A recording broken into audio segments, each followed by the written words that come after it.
Every once in a while, I come across one of my grandmother's handwritten recipe cards that leaves me with more questions than answers. This one is simply titled Doughnuts, and there aren't any directions, just a list of ingredients, and one immediately caught my attention. If you've been watching any of my more recent videos, you know I've been working my way through some of my old family recipes. Every one of them tells a little story, and every time I make one, I feel like I'm preserving a small piece of our family history.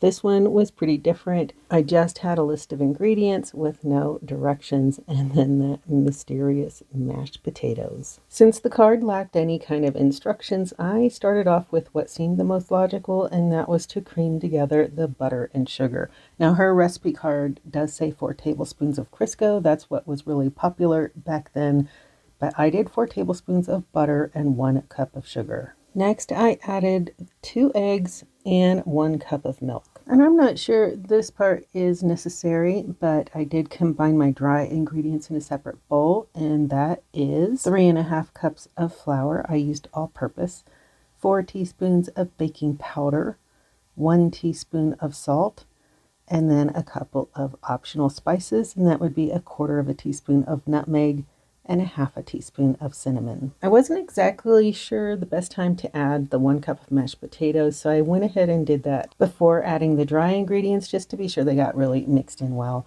And then I added in those dry ingredients. And to be honest, everything was looking really good, although the dough is somewhat sticky, stickier than I had expected. Since this is an older recipe and these are definitely cake donuts since they don't have yeast in them, I knew that they needed to be rolled out and cut out to make the donuts.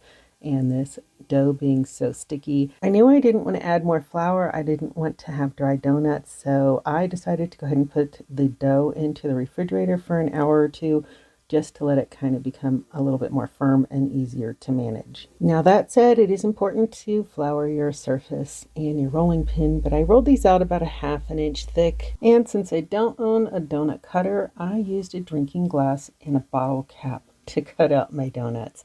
I actually kind of like finding simple ways to make recipes like this because I don't want anyone to feel like they need a drawer full of special tools just to get started. So honestly, I had never fried donuts before in my life. I used my cast iron Dutch oven and some avocado oil, and then I used a thermometer to make sure that my oil was at 350 degrees Fahrenheit, and just tried to keep it maintained there during the whole frying process. This became my favorite part. There's just something about watching donuts rise in hot oil that is mind-boggling. I still had no idea that it was going to work or that these were going to taste good, but the fact that they actually look like donuts blew my mind. I mean, if nothing else, they sure were pretty. So after I fried them, I just pulled them out, put them on a cooling rack that was lined with some paper towels so they could drain, and then I cooked up a whole bunch more. And then I decided to cook up all the donut holes, and don't ask me who is going to eat all of these. When I took my first bite, I was honestly surprised. These are incredibly light. They're soft and moist on the inside and a little bit of crispiness on the outside.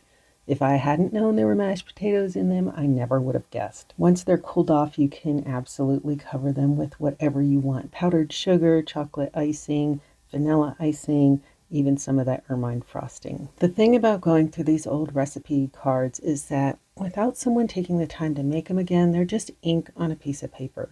But once you mix the ingredients together, suddenly you're connected to the person who stood in the kitchen writing that recipe all those years ago.